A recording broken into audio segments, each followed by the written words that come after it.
A man reflects on his simple reason for becoming a developer. Kang Dong-woo, known as Max, chose his developer job for the quiet solitude it offers. His coworker suddenly speaks up, breaking the silence to discuss their workspace. She turns her head, a thoughtful expression on her face as she glances his way.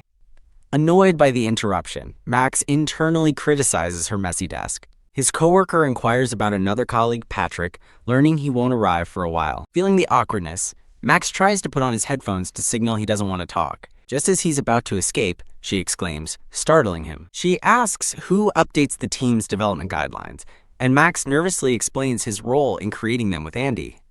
He panics over her potential compliment, and her next words fill him with dread. With a friendly smile, she asks him to call her Joy. Erg.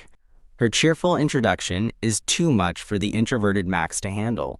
Another woman arrives, and she and Joy cheerfully discuss their upcoming lunch meeting and company card. The woman offers Joy coffee, and Max silently questions her desire for more when her cup is still half full. Joy politely invites Max, but he awkwardly declines, noting to himself that she seems very considerate.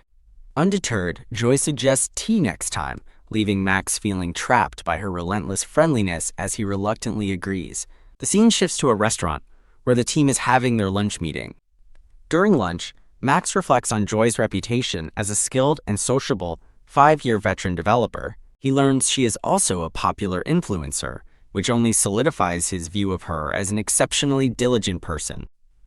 A moment of quiet reflection passes as he considers her energetic nature. He sees her as someone who is always enthusiastic, spreading positive energy to everyone around her. After lunch, Joy asks Max to book a meeting room for 1 p.m. as she and the others head out for coffee. Returning to his desk, he notices Joy's unlocked laptop and idly considers looking for a new job himself. He is stunned to see that Joy's screen is open to a job search website. He's terrified by the revelation, her earlier cheerfulness now seeming almost scary.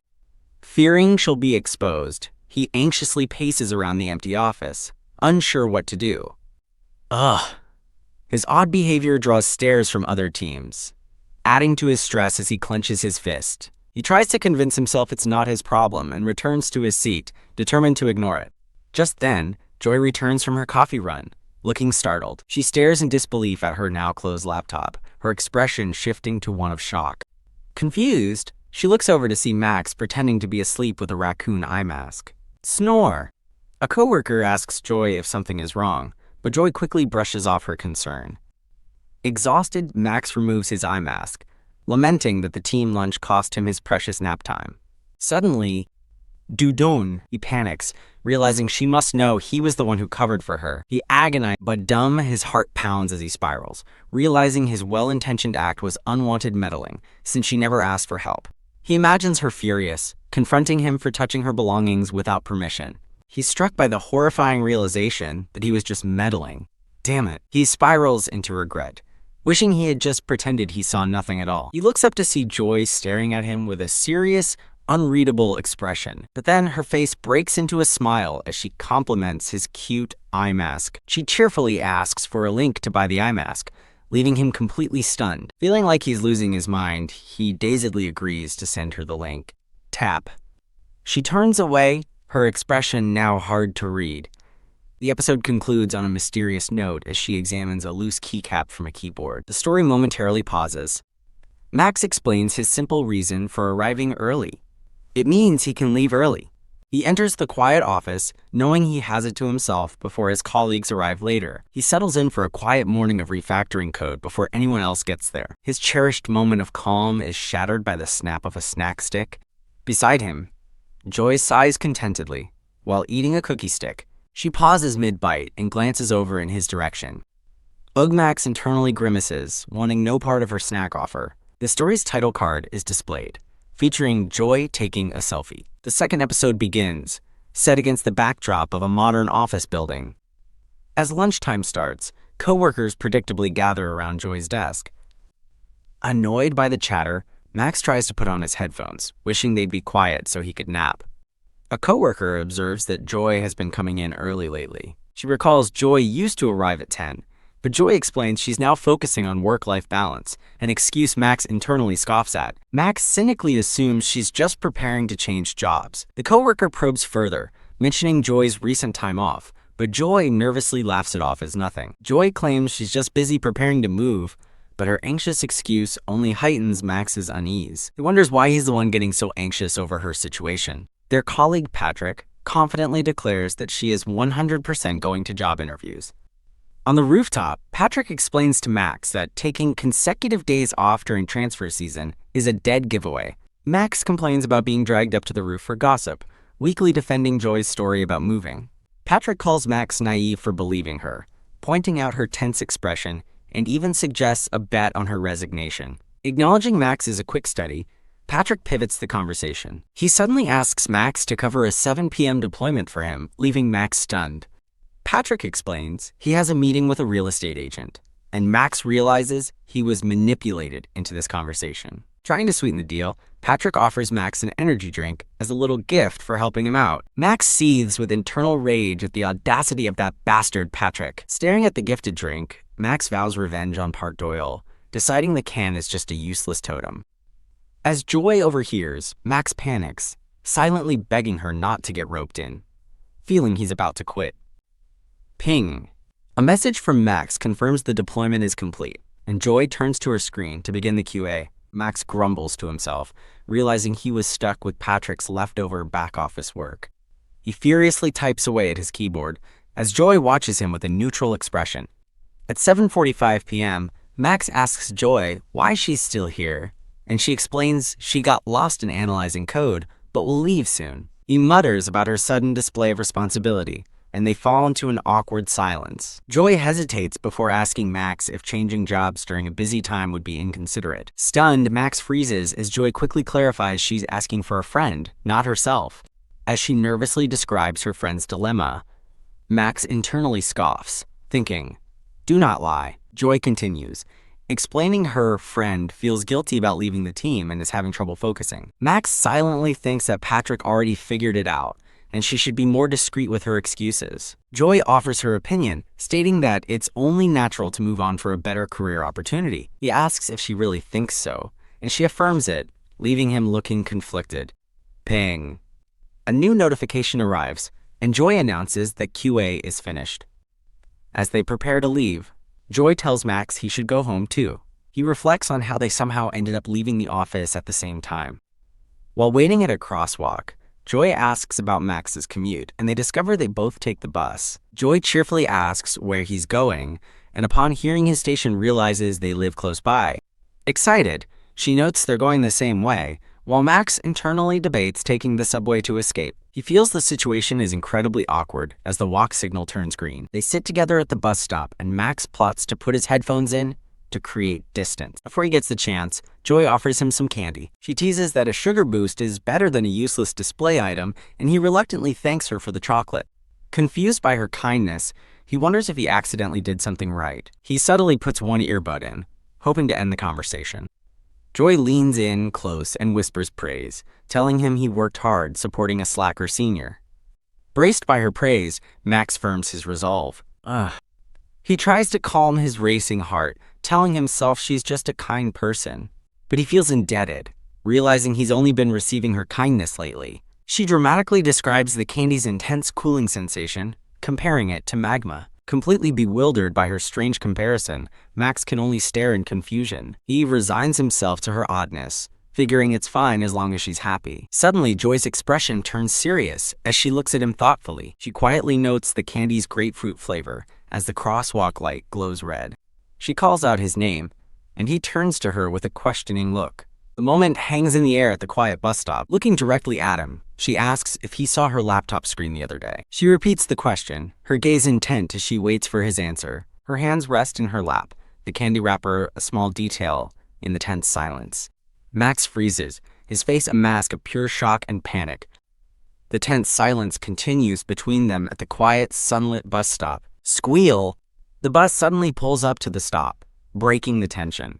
Joy quickly gets up, announcing she'll get on first, and pointing to a spot. She pauses on the bus steps, glancing back at him with an unreadable expression. Defeated and exhausted on the bus, Max laments that he wants to change jobs too. The next morning begins with a fresh cup of tea. Arriving at 10 a.m. for the first time, he reflects on his unusual lateness. He admits he couldn't sleep, his mind replaying yesterday's tense conversation with Joy. Joy, however, seems focused on her work, her expression giving nothing away. Overwhelmed, he wonders if he should just take a vacation day to escape the awkwardness. Suddenly, his internal debate is shattered by an urgent notification. An issue has occurred. A coworker reports a critical bug with the order screen, asking Joy if it's her responsibility. The new coworker explains she is still unfamiliar with the system, as she just joined last week. They realize they're stuck, as the person in charge is on leave until tomorrow. Max watches the unfolding crisis from a distance, feeling removed from the problem. He looks on with a hesitant expression as the third episode, titled Issue, begins. The scene shifts to later that evening as the sun sets outside the office window. At 7:45 p.m., Max is still at his desk, his eyes weary but focused. Working late together, Joy confirms she's checked the table and SQL he mentioned. Max quickly diagnoses a potential library version issue, impressing the new coworker with his speed. He internally fumes about working unpaid overtime on a task that isn't even his. Damn it. He curses himself before shaking it off, realizing his resentment isn't important right now. His mind flashes back to her question at the bus stop, the real source of his anxiety. He's convinced she's testing him about the laptop, wondering if this is some kind of psychological warfare. He resolves to feign ignorance, but his plan shatters as Joy brings up their bus stop conversation. She cheerfully explains she found the same grapefruit candy on her desk last week and wondered if he left it. She then waves off his anxiety, telling him not to worry about the screen thing because it was nothing. Stunned by the sudden resolution, Max accidentally knocks his mug over, spilling its contents everywhere. As the broken mug lies on the floor, Joy rushes to ask if he's okay, and he stammers that his hand slipped. He reaches for the sharp pieces, but Joy warns him not to, sending him into another panic spiral. She watches his frantic state with a silent, knowing look. Tisk. Startled, he feels her touch his shoulder as she firmly tells him to look into her eyes. He reluctantly meets her gaze, his expression filled with uncertainty. On the floor amidst the mess, he looks up at her as she leans over him. With a gentle, knowing smile, she finally asks again, "You saw it, didn't you? That screen?" Overwhelmed by her question, Max trembles in a cold sweat. Pow. In his panic, he slams his hand onto a shard from the broken mug. Joy rushes to his side, asking if he's okay as he recoils in pain. Later, Max apologizes for looking at her screen, but Joy insists he doesn't have to. She gives him a cup of water for the shock, reassuring him he was just being considerate. As they sit together, he promises he hasn't told anyone, and she quietly accepts his word. Joy confesses that she feels guilty for planning to leave on her first day when the team desperately needed new staff. She admits to feeling ashamed, but Max internally muses that he was planning to escape too. Calling his name, she asks him if he ever feels stuck, catching him by surprise. She reminisces about her early career when endless overtime eventually led to a sense of routine. Although the work became comfortable, she explains, she grew anxious as her performance felt stagnant. This feeling of being stuck made her realize it was time to try something new. She laughs it off as too much information, as a thought reflects that a familiar hell can feel safer than the unknown. He reflects on the common dream of quitting, a dream that for most, including him, remains just talk. Joy looks at him with newfound respect, telling him that he's truly impressive. She explains that developers must study for life, and she wants to follow his dedicated example. Admiring his drive, she tells him she thinks it's amazing how he never settles. Max advises her to think of herself first, since the company won't take responsibility for her life. An awkward silence falls between them as Max worries he overstepped. He nervously adds that the company won't collapse just because she leaves, still feeling he's being too forward. Joy looks at him with a gentle, knowing smile. Holding her cup, she calls his support amazing and sincerely thanks him. Back at their desks, Max shouts that he's fixed the bug, startling Joy. He proudly shows her the working screen, and she asks in amazement how he did it. He gives her credit, explaining it was the library version issue she had pointed out earlier. Having confirmed the fix, he eagerly asks if they can finally go home now. Joy informs him that she's already submitted the QA request, but will need to check other libraries tomorrow. She gazes at him with a warm, appreciative smile. She calls his name to get his attention, and he looks over. With a bright smile, Joy proposes they form a job switch study group together. Max can only stare back, completely stunned into silence by her offer. His mind reels in utter confusion, wondering what she could possibly be talking about. Utterly flustered by the idea, he stares at his phone, feeling sick to his stomach. Her shocking proposal to start a, quote, job change study group echoes in his mind. He continues to stare into space, completely unable to process her words. Desperate for an out, he frantically searches his phone for how to politely decline someone. Inspired by an article, he resolves to be bold and take control of the situation. A coworker with glasses startles him from behind, asking if he's busy. She points out his dark circles and asks why he is so jumpy, while he defensively asks what she wants. The coworker explains that their boss, Donald, is calling and leads him toward meeting room 3 for a private chat. Creek Max warily enters the meeting room, unsure of what to expect. Inside, team leader Han Do-kyung of Donald Commerce greets him with a smile, noting his recent hard work. He offers Max a cup of chamomile tea. Team leader Han knowingly remarks that Max doesn't drink caffeine. He brings up how Max handled an issue for Andy the day before. He then mentions Max also covering Patrick's deployment, as Max silently wonders where this is all going. With a sharp look, the team leader speculates that perhaps Max is thinking about changing jobs. Cough. Max chokes on his tea as his boss awkwardly says he was just joking. Leaning in with a sly grin, team leader Han says he has a minor proposal for Max. His boss dangles the ultimate bait, a salary renegotiation, leaving Max utterly stunned. Team leader Han explains this is a reward for employees who persevered after the team lost so many people last year. Clenching his fist, Max wonders if this is real, as his boss reveals the CEO has already approved it. The team leader smugly states that retaining skilled employees is more important than hiring new ones, as Max looks on, dumbfounded. With a wink, team leader Han stresses that this is strictly confidential, and Max nervously agrees. Taking his silence as a yes, the team leader presents a corporate card, much to Max's confusion. He instructs Max to take his coworker out for an expensive meal as a reward for yesterday, leaving Max to question. Together, the team leader confirms he means Joy, the person who worked with him yesterday, and Max grits his teeth in frustration. He praises Joy as a talent snagged from another team, suggesting they need to take care of her since she had no proper handover. With a disturbingly wide grin, the boss declares Joy and Max the reliable future of the team. Because of that conversation, Joy now looks over at Max with a questioning gaze. Feeling immense pressure, Max reluctantly approaches Joy with a corporate card, asking where she'd like to eat. He stammers before Joy, wishing he could just spend the money on himself instead of this awkwardness. As Joy pulls out her phone with a cute case, Max is left completely bewildered. Joy lists her packed schedule for the next few days, leaving Max utterly defeated and wondering what he's supposed to do. A paranoid thought strikes him. Maybe this is a signal to just take the corporate card and disappear forever. Just then, Joy smiles brightly and suggests they have dinner together later. The scene shifts to a warmly lit restaurant that evening. Seated at the table, Max is silent and visibly uncomfortable. Joy cheerfully remarks that they were lucky to get a table, mentioning she's been here before with Esther. She pours a drink, adding they have unfinished business from yesterday and lunch had too many eyes, while Max inwardly despairs.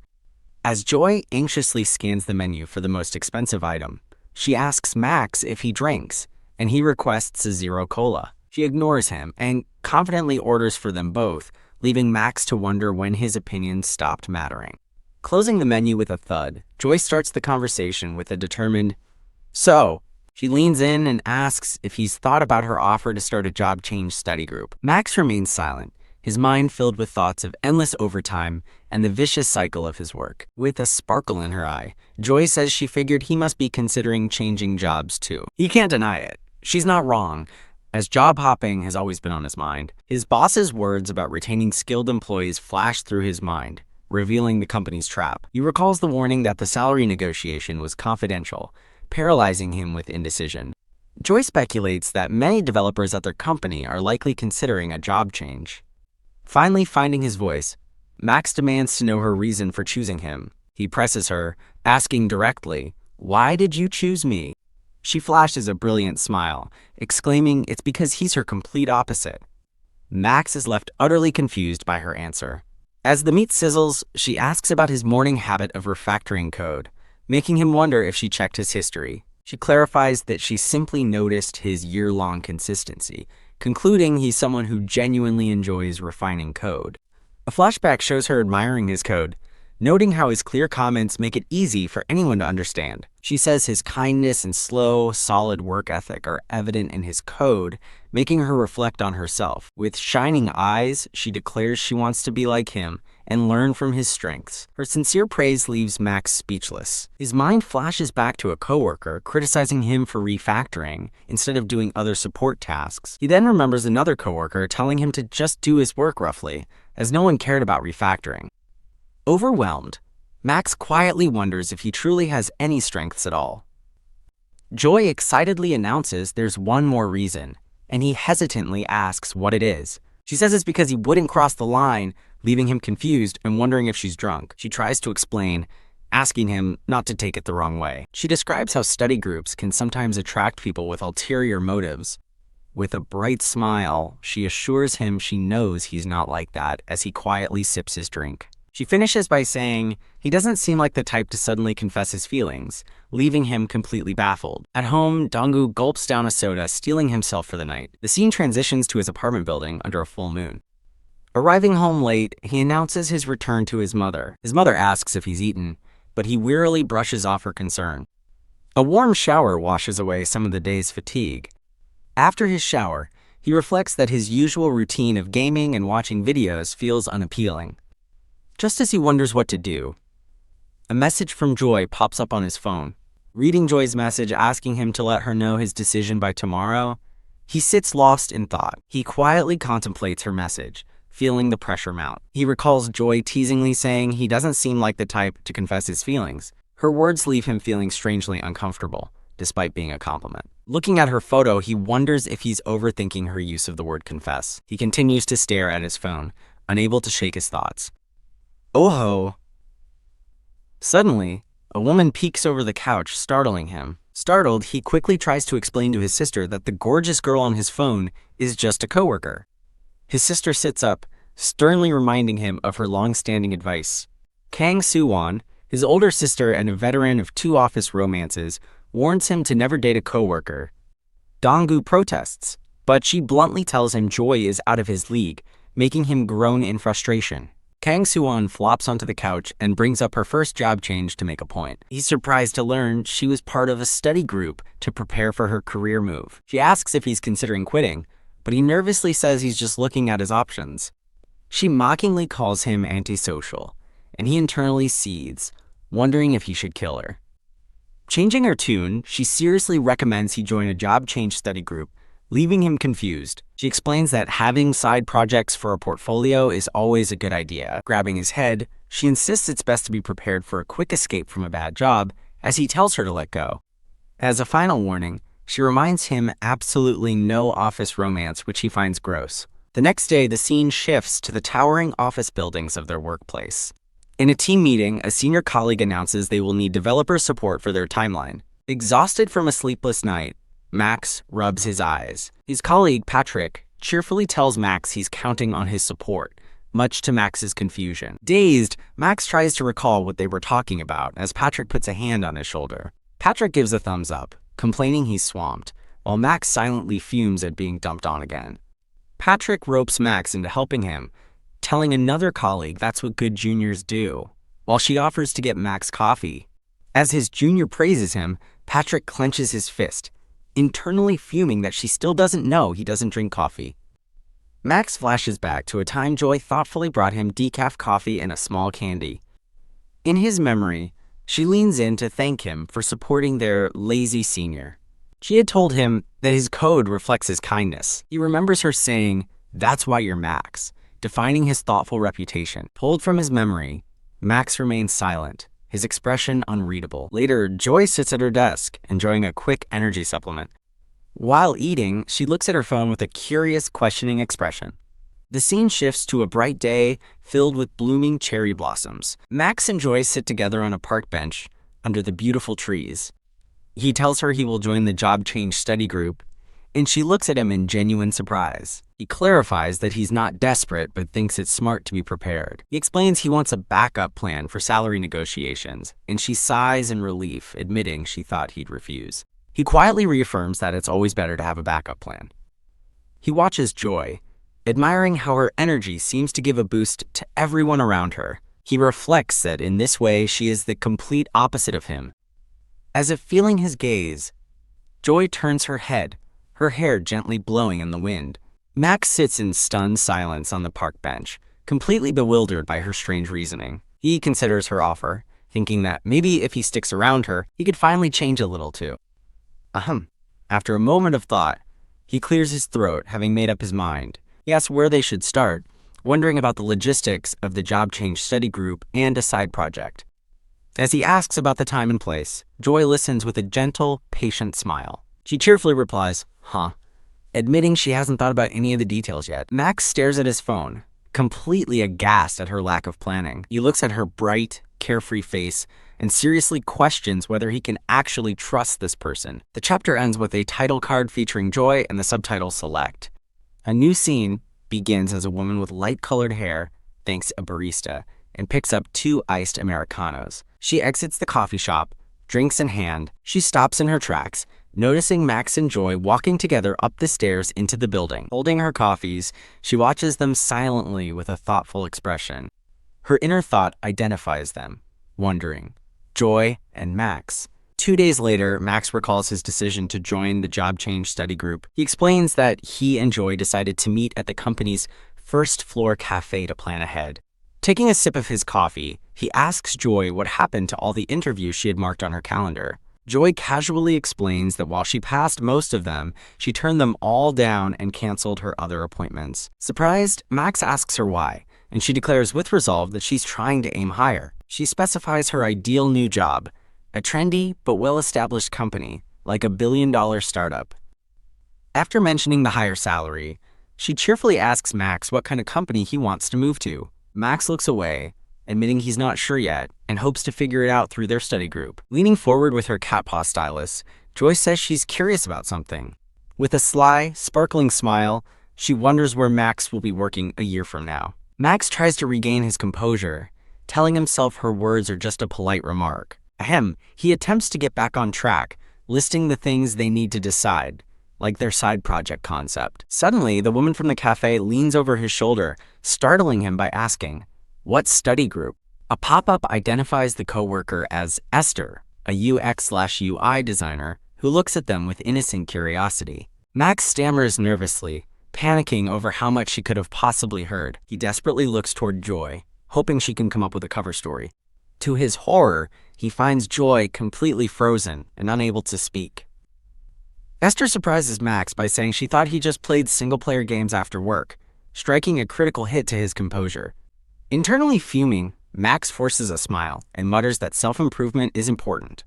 Esther notes that she's never seen him working at a cafe before, as Max internally screams that he needs to get out of there. Max quickly makes an excuse to leave, while Joy invites Esther to the convenience store, and she agrees. Just as he's escaping, Esther calls out Max, making him stop. She kindly offers to grab him something, but he nervously declines as the episode comes to a close. The next day, with the design approved, the team just needs to check specifics on certain features. Working together, Esther points out the product search area and suggests implementing debouncing to handle the number of API calls.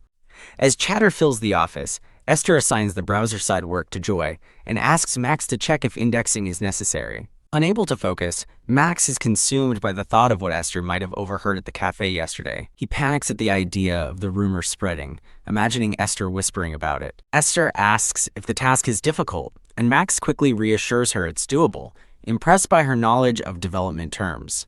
Esther watches him from her desk, a quiet, thoughtful look on her face. Getting his attention, she calls his name, making him turn around questioningly. She leans in close and whispers that she saw him coming in with Joy. She continues her observation, noting their unusual cafe trip and recent late nights, sending Max into a cold sweat. With a bright, knowing smile, Esther asks if he's interested in Joy too, leaving him utterly shocked. "Absolutely not," he shouts internally, as Esther expresses her surprise, saying she thought he had joined the competition for Joy like everyone else. Esther whispers that Joy is very popular, explaining many have tried to get close to her only to be rejected. Wondering just how popular Joy is, Max learns from Esther that at least 4 people confessed, and some even quit afterward, which he finds terrifying.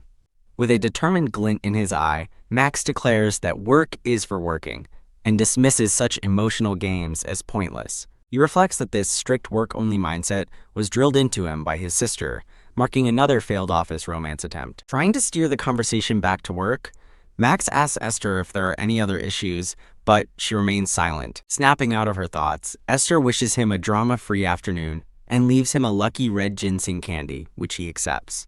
Chewing the candy, Max grumbles to himself that even good luck charms can't stop him from having to work overtime. Later, Joy approaches Max's desk and asks if he's leaving. He explains he has about 2 more hours of work due to Patrick's request. Joy suggests they get some air on the rooftop. On the rooftop, they agree to meet for their study group twice a week on weekday evenings, saving weekends for rest. They decide to meet at a station 1 stop away from the office, which is convenient for both of them. Snap. Joey takes a couple of photos, remembering he lives near Ori Station.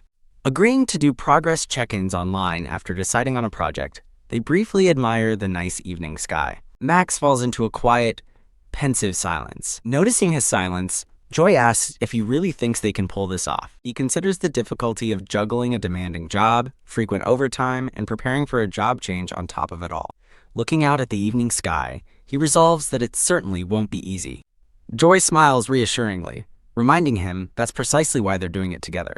Her earnest words seem to catch him off guard, leaving him momentarily speechless. In the elevator, Joy apologizes for keeping him late, but Max points out that she's also staying past her shift. Leaning in close, Joy suddenly suggests they use nicknames outside of the office, startling Max. She explains that Joy and Max sounds too formal and suggests using their real names, to which he hesitantly agrees. She calls him by his real name, Donggu, leaving him wide-eyed with shock. She explains that she's heard Patrick use the name, but Max internally panics at how strange it sounds coming from her. When she asks for his surname, he stammers Kang, and she confirms his full name, Kang Donggu. Joy reacts with exaggerated shock, making a pun about his name, but he flatly states he's from Seongnam. As the elevator arrives, she comments that his real name is more memorable, while he internally wishes she would just go home. They stand in an awkward silence inside the elevator. Whoosh! As the doors open, he wonders why time feels so incredibly slow today. Joy calls out his name, Donggu, getting his attention. She turns to him, playfully asking if he isn't going to ask for her real name in return. He admits that, since she brought it up, he is a little curious. With a teasing smile, she refuses to tell him, leaving him flustered and wondering if she's just messing with him. He counters by reminding her he can just look it up on the company's emergency contact list, which seems to surprise her. He confidently turns to leave the elevator. A smug smile crosses his face as he relishes his small victory. Grrr. In a fit of childish rage, he shoves his phone in her face, asking, "How about this?" He reveals he's changed her contact photo to a picture of food with her face pasted on it, thinking he's being clever. She winks, promises to change it back, and suggests they use a personal messenger, since the companies can be monitored by admins. Annoyed but determined, he shoves his phone's dial pad at her, insisting they exchange numbers right now. She agrees with a smile, saying she'll contact him, and he wearily accepts. Later that night in his apartment, Max looks at his phone. He pulls up her new contact information, revealing her real name is Jang Charin. He hesitates before saving her contact, taking in her real name. He realizes this is the first time he's ever exchanged personal numbers with a coworker. Swiping through her pictures reveals another photo of a colorful drink. He reflects that they live in completely different worlds and would never have connected if not for their job. The elevator doors close on Joy, who gives him a bright, parting smile. The chapter ends with a title card for episode 7, subtitled Charin Blossoms. Looking at his phone, he reads messages from Jang Charin, setting up their first project meeting for Monday. He considers the weekend assignment, thinking that looking for side project ideas might actually be fun. Back in the office, Patrick offers to buy Joy coffee, but she politely declines, needing to check her emails. A colleague, Jung Junho, whose nickname is Jaden, tells her to take it easy since working hard won't get her extra pay. As Donggu walks past, he silently judges Jaden's mindset, while Jaden keeps talking to Joy. He's taken aback when Joy suddenly suggests bringing Max along too. Jaden whispers to Joy that Max can't handle caffeine well and that they should be considerate. Joy looks flustered, while Donggu silently watches the awkward exchange. Tisk annoyed, Donggu makes a snap decision. He reluctantly orders a decaf Americano, internally questioning why he's even bothering. At the cafe, Jaden asks Joy if she's seen the cherry blossoms, but she replies that she's been too busy. As Jaden suggests a popular spot, Donggu internally groans that their obvious flirting is making him sick. Jaden offers to take her to see the blossoms or to a nearby stream if she's free. Joy ignores Jaden's offer by looking at her phone, much to Donggu's exasperation. Donggu mentally suggests a nice spot near her station, but quickly tells himself to get a grip since no one asked. He continues his thought, remembering it's a quiet walk he hasn't had time for, just as Joy looks up from her phone. Jaden scoffs that hotspots are better, just as their coffee buzzer goes off. As the coffee is announced, Joy quickly stands up to get it, eager for an escape. Jaden is left looking flustered as Donggu gives him a knowing side eye. Jaden remarks that Max must be pretty close with Joy, while Donggu regrets ever coming downstairs. Later, Joy approaches Donggu's desk, teasing that he missed the cherry blossoms she saw with Esther because he was eating alone. He grumbles that he's working late for their study group, thinking she's developing a taste for teasing him. With a determined look, she clenches her fist. What, he asks, nervously recognizing her gesture from before. The moment she touches his hand, a magical shower of cherry blossom petals appears around them. The glowing pink petals swirl gracefully through the air.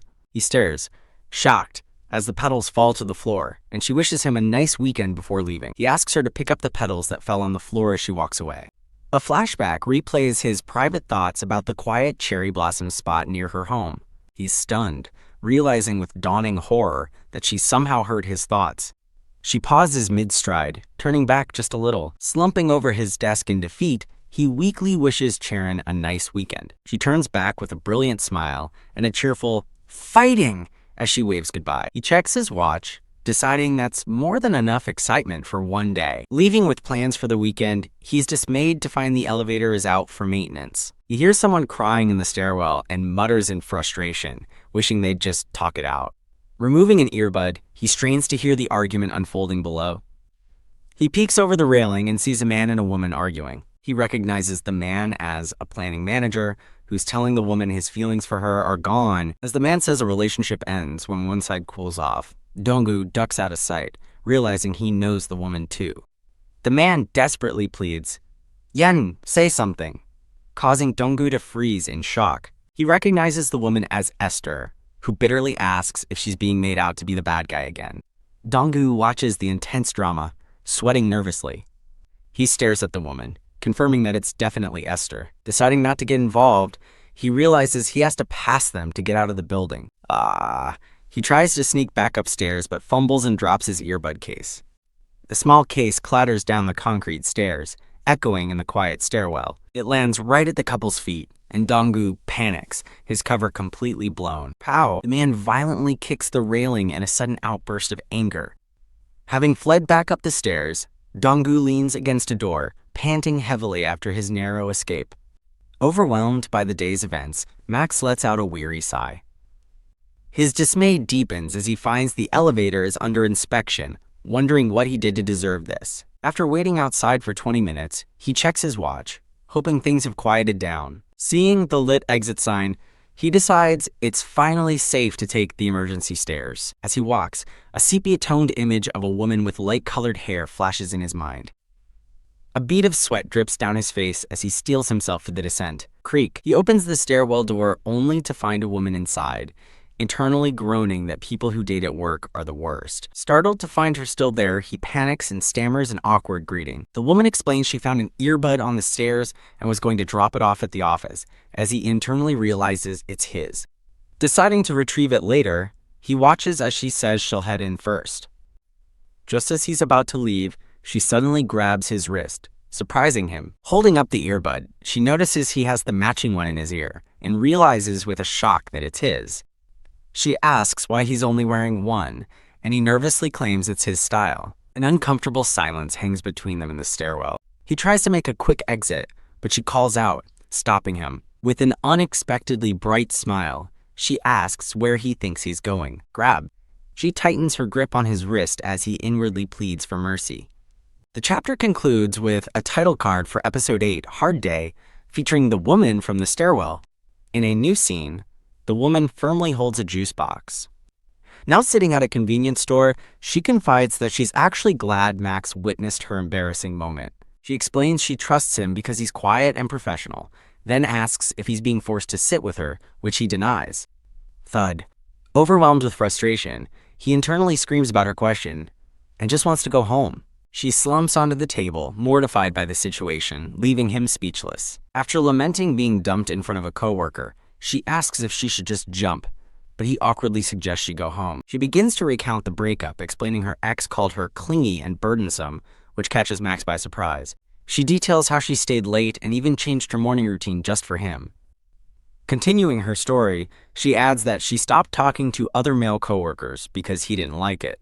Hearing the extent of her efforts, Max finds himself completely at a loss for words. She reveals she even turned down a great job offer, just so they wouldn't have to be apart. Max questions whether offering clumsy comfort is better than saying nothing at all in such a difficult situation. She finishes her tale, saying her ex broke up with her by claiming office dating just doesn't suit him. Clenching his can, Max silently resolves not to give a thoughtless response. He decides he can't offer empty words and should only say what he can take responsibility for. He quietly promises not to tell anyone, and she looks up at him, surprised by his sincerity. He gently encourages her to go home for the day and not to worry. She looks at him silently, taking in his words. She holds out her pinky, silently asking for a promise. She playfully urges him to hurry and lock the promise, and he reluctantly agrees. As she gets into a taxi, she suggests they become friends, but he bluntly refuses, and she pouts. Snap. Relieved to finally be leaving, he snaps a photo of her taxi's license plate. The taxi speeds away into the night.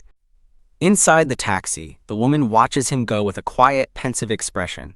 The scene shifts to an apartment building under the light of a full moon. Back in his apartment, Max collapses, utterly exhausted by the long and eventful day. His sister, fresh from a shower, teases him about working late for overtime, but he explains their pay is all-inclusive. She then asks him to go on an open run for a new dessert cafe, annoying him with her casual request. She suggests he enjoy the pretty cherry blossoms while he's out, making him clench his fist in frustration. A final sepia-toned image shows hands being held as cherry blossom petals fall gently around them. Reluctantly giving in, Max agrees to go to the cafe for his sister, who is ecstatic. The sun shines brightly, marking the start of a new day. He arrives at the trendy dessert cafe to find a massive line of people already waiting outside. Pausing, he takes a moment to admire a photo of beautiful cherry blossoms he took on his way over. Annoyed by the long wait, he realizes his sister sent him here precisely because she didn't want to queue. While grumbling about his wasted Saturday morning, his phone suddenly buzzes, catching his attention. His phone rings with an incoming call from his coworker Joy, whose real name is Jang Chireen. Stunned by the unexpected call, he stares at his phone in complete confusion. The call connects to Chireen, who cheerfully says she was wondering what contact name he saved her under. Her phone screen reveals she saved his number under the teasing nickname Local Seongnam Boy Dongji-yu. Wham! He turns around in shock to find Chireen standing right behind him, playfully showing him her phone. Flustered and sweating, Max is at a complete loss for words. Charon smiles brightly, teasing that he must have a real love for desserts. Inside, Chireen picks out desserts and correctly guesses he's on an errand for his sister, calling their relationship sweet. She explains that she lives nearby and thought of him when she heard about the event, which reminds him of their conversation. When she mentions taking photos of the pretty Tanchian cherry blossoms, he has a sudden realization. He connects the dots.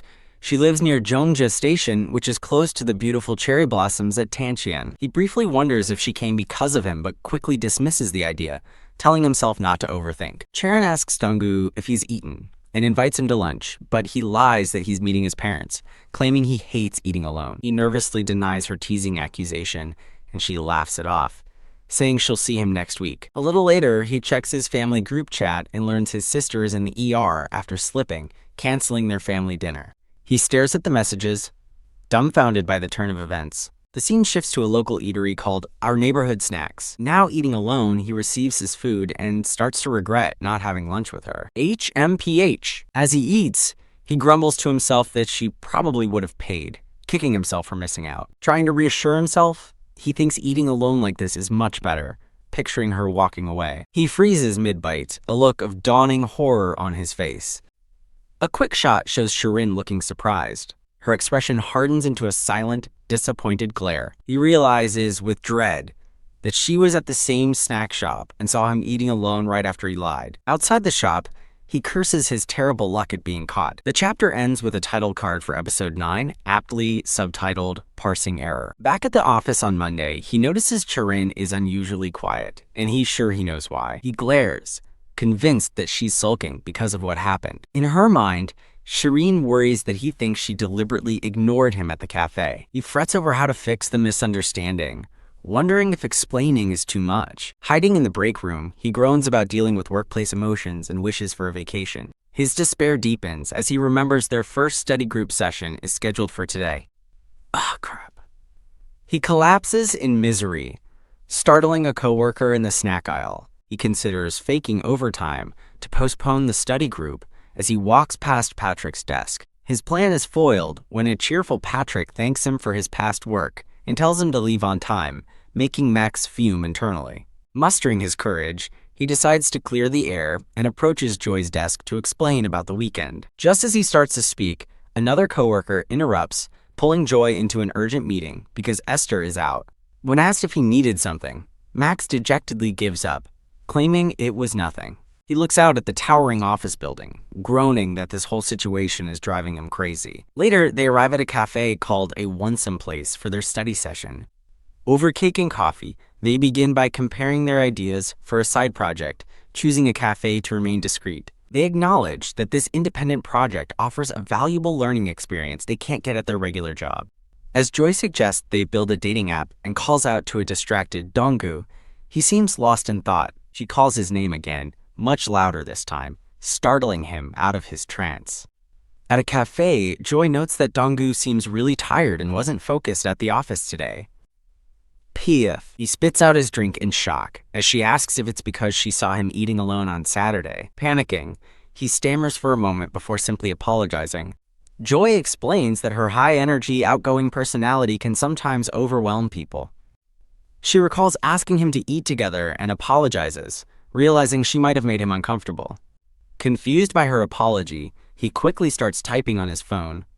To prove he wasn't avoiding her, he shows her his chaotic family group chat explaining his sister's accident and the canceled dinner plans. He clarifies that he was alone because of a last-minute family emergency. Joy asks why he did not just call or message her, but he hesitates, thinking it would have been weird to contact her on the weekend. She presses him about not telling her at the office, and he explains that she seemed busy all day. Thwack! Declaring it a mutual fault, she slaps her hand on the table, but she then playfully points out that he, Donggu, is a little more at fault, leaving him stunned.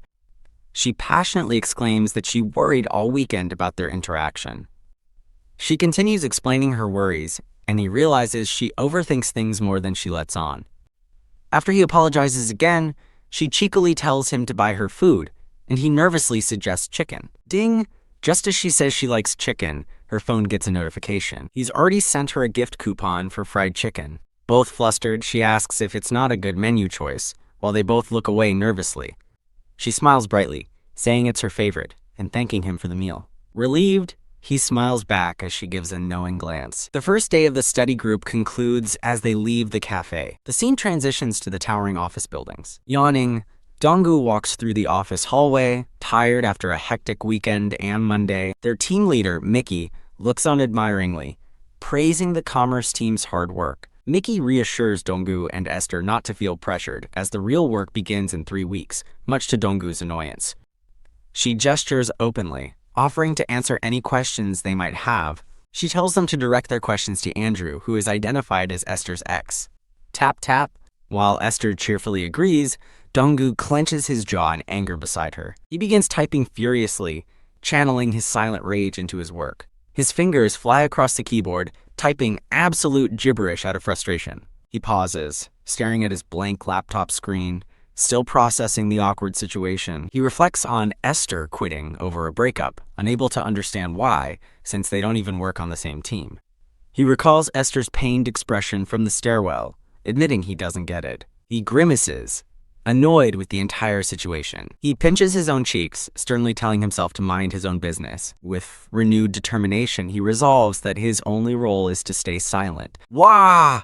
He jumps in shock as Esther suddenly appears and asks what he's doing. The scene shifts as she leads him to a convenience store. Ta-da!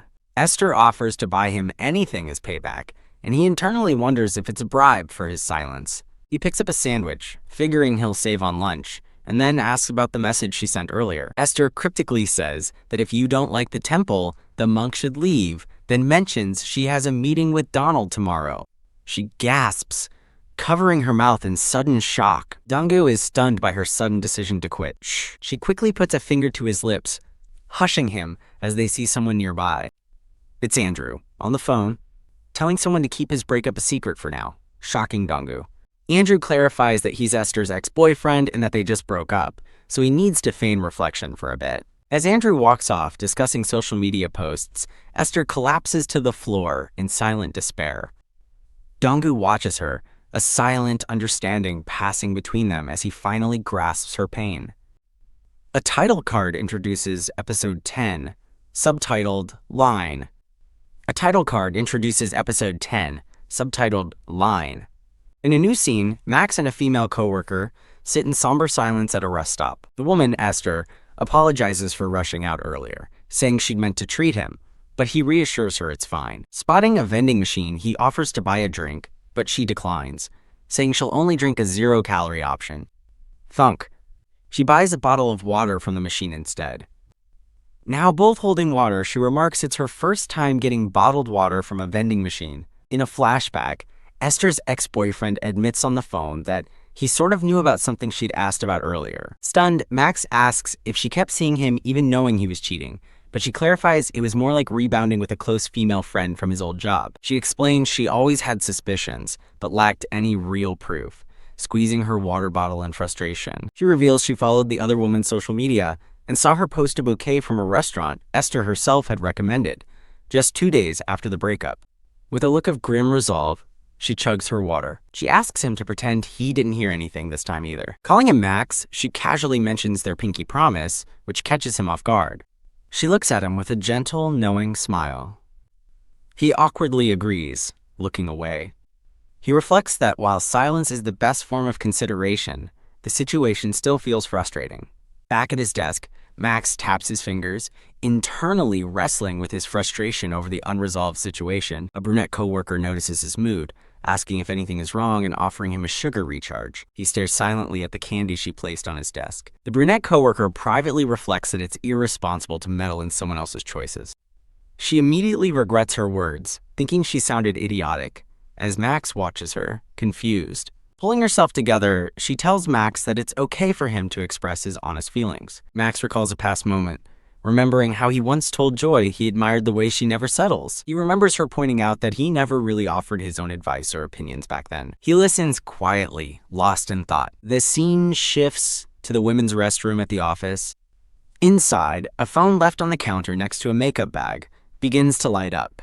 A message from Max appears on the screen, asking to talk privately for a moment. Meeting in the stairwell, Esther playfully asks if he's bored and wants to slack off for coffee. She starts walking up the stairs, but Max remains behind, silent. Noticing he hasn't followed, she turns and quietly asks his name. He finally speaks, telling Esther he doesn't understand why she's the one leaving the company when her ex was the one in the wrong. Surprised by his directness, she asks where this is coming from as he prepares to explain. He clarifies that while getting hurt is one thing, he just doesn't understand why she has to be the one to take the loss. Esther listens to his words in stunned silence. She recalls the painful memory of her ex walking away at the office, confessing that her heart dropped every time she saw him. She explains her routine of breaking down in a different restroom, fixing her makeup, and returning to her desk as if nothing happened. Ultimately, she began to question if she could even continue working there. As Max listens, his coworker's words about expressing honest feelings echo in his mind, encouraging him to fight. Clenching his arm, he tells her that while the decision is hers, he has something to say. He says he hates that the shameless, selfish guy gets to benefit from her sacrifice. He concludes by saying he just hopes she ends up doing better than him in every way possible. Touched and confused, she asks why he's going out of his way to tell her all this. He explains that he simply believes she's very good at her job, and that her skills are rare. A brief, quiet moment focuses on the necklace Esther is wearing. Sniffle. He hears a soft sound and looks toward her, confused. He's shocked to see tears streaming down her face. Completely bewildered, he stares at her, at a loss for what just happened. He panics internally, wondering if he did something wrong as he awkwardly tries to get her attention. Overwhelmed with embarrassment, he inwardly screams about how annoying the situation has become. She explains it's annoying because his comforting words scared her, leaving her feeling vulnerable. He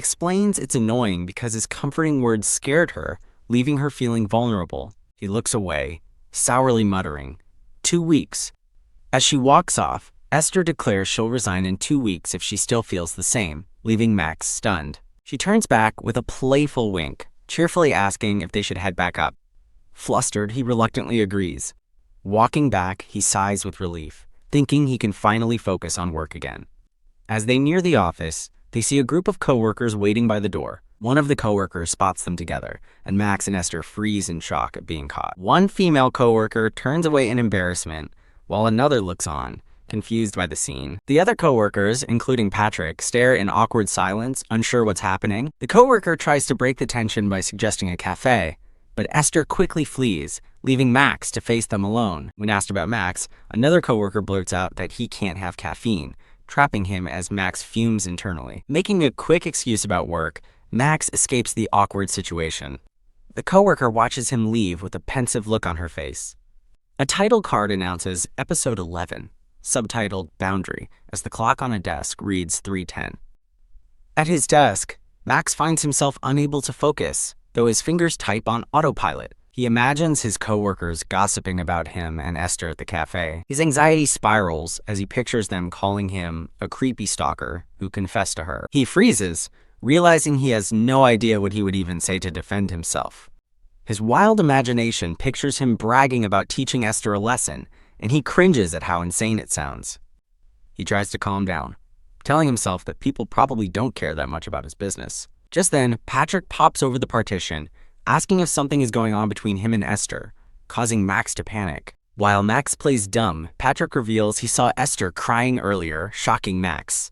Patrick cheerfully guesses they just fought over a delayed file, and Max silently fumes at his loud speculation.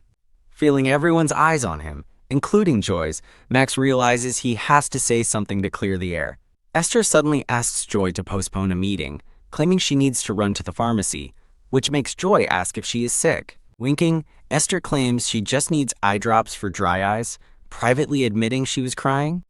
Esther then loudly thanks Max for helping her find her access card, and he awkwardly plays along. Patrick teases that he thought something was going on, as Esther gives a subtle, satisfied smile. Max nervously laughs off the misunderstanding, breathing a sigh of relief that he survived. Joy watches the entire exchange with a quiet, unreadable expression. Later at a coffee shop, Max reflects on how he's been wasting his emotions for no reason. Looking at his order ticket, he resolves to avoid getting unnecessarily involved with coworkers from now on. He thinks specifically of Esther and Joy, deciding he needs to keep his distance from them in particular. A memory of Joy's face flashes through his mind. As his order is called, he picks up his tea, feeling stressed out by the mere thought of everything. Holding his drink, he turns from the counter, hoping to finally calm down. Kia. He's startled to find Joy standing right there, greeting him with a smile. Stunned, he asks why she's there, and she playfully questions why he bought tea he could have made at the office. He explains he needed fresh air, and Joy says she rushed over to use a dessert coupon that expires soon. Joy gives him a knowing, slightly mischievous smile. Internally debating, he decides to leave first, but Joy has other plans. She cheerfully insists they go back together, much to his internal dismay. While walking, she brings up the upcoming company dinner and asks if he'll be there. He stays silent as she glances at him, and he looks away, confused. As they walk past a building, Joy calls his name to get his attention. She gently asks if he still feels a little awkward around her. He's taken aback, asking what she means by such a sudden question. She points out that he calls Esther by her nickname, but always uses a formal honorific when saying her name. He quietly processes this, wondering if it's true, as she smiles and says she was just curious. Max thinks back, admitting that when Joy first told him to drop the honorifics, it felt very awkward. Max thinks back, admitting that when Joy first told him to drop the honorifics, it felt very awkward. Joy explains that since she, Patrick, and Max are in the same role, they need to communicate frequently. Max explains that he keeps formalities in their titles to reduce the chance of making mistakes while talking. Joy interprets his meaning, asking if he maintains more distance with people he's closer to. He agrees, though her reaction puzzles him. As they walk, Max continues his explanation, adding that because they're in a study group together, he considers Joy to be the closest person to him at the company. Joy looks at him, seemingly surprised by his heartfelt admission. A single leaf flutters down as the sun shines through the trees. Max sips his drink, silently waiting for her to respond. Whoosh! The wind rustles the leaves as Max thinks that her reaction is not what he expected. Joy finds his reasoning surprisingly deep and interesting.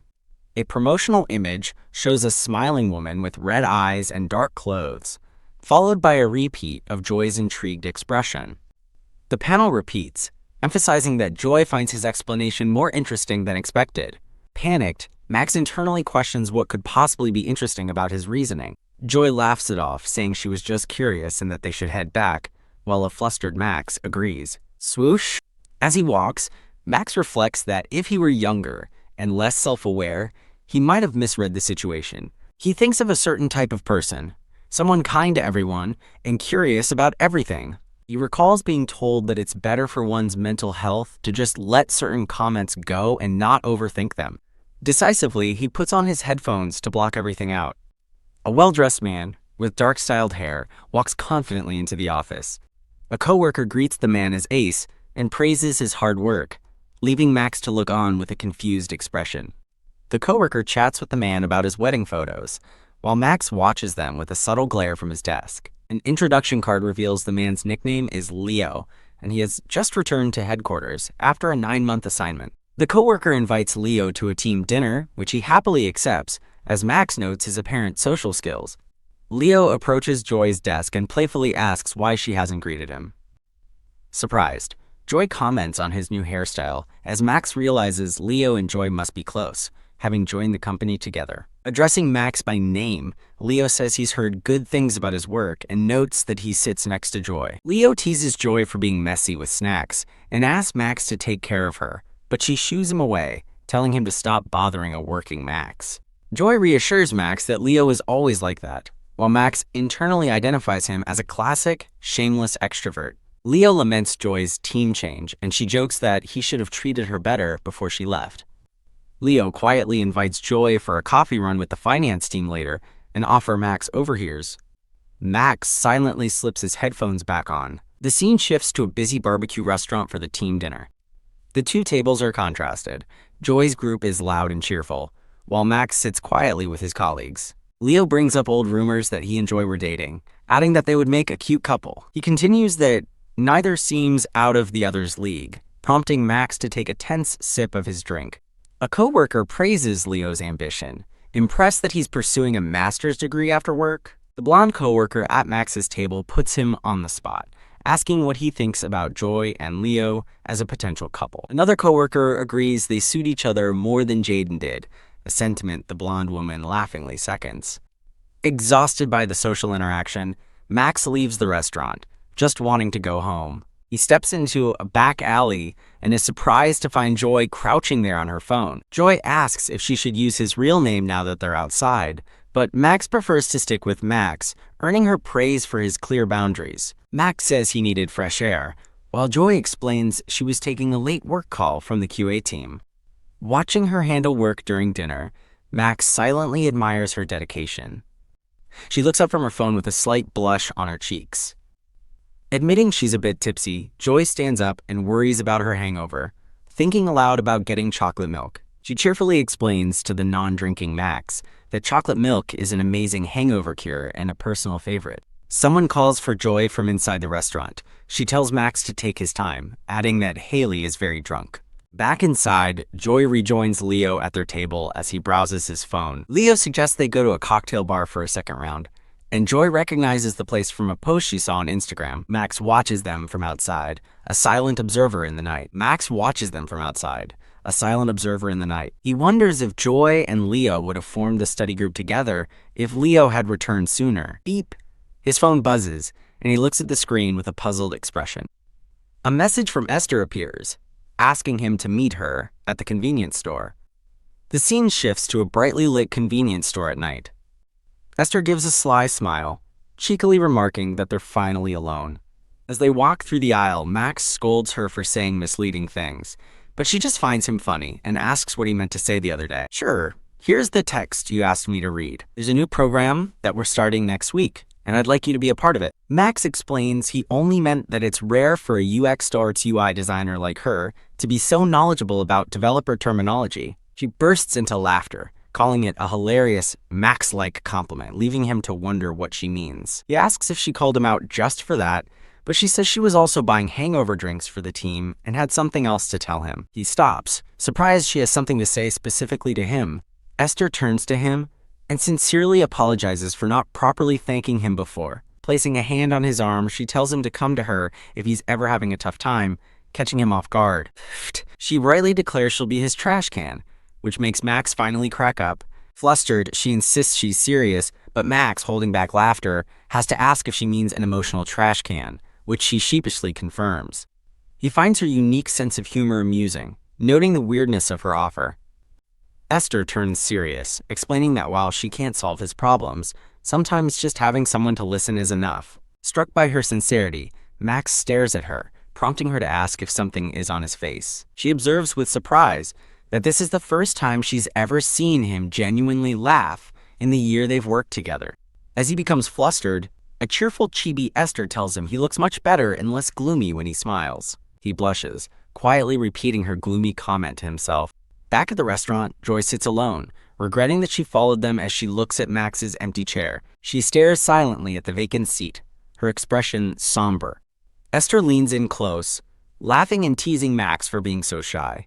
Max redirects her, telling her to pick out the drinks she promised everyone, and she contemplates what to get besides boring hangover remedies. She mumbles about ice cream or sports drinks, lamenting her major decision paralysis. Max points to a shelf, suggesting an option for her. Back with the group, Esther cheerfully hands out cartons of chocolate milk for everyone before the second round. She playfully announces the choice was Max's, so he's to blame if they don't like it, as their coworkers thank and tease him. Leo asks Max if he's joining them for round 2, but Max awkwardly declines, saying he only planned to stay for the first. Leo insists the bar has non-alcoholic drinks and suggests they grab tea together next time, making Max flustered. Esther whispers to Leo that his promise was an empty gesture, and Max quietly tells her to be quiet. A coworker hands Joy a chocolate milk she saved for her, and Joy lights up as Max and Esther watch from the side. Esther looks on with a silent, pensive expression.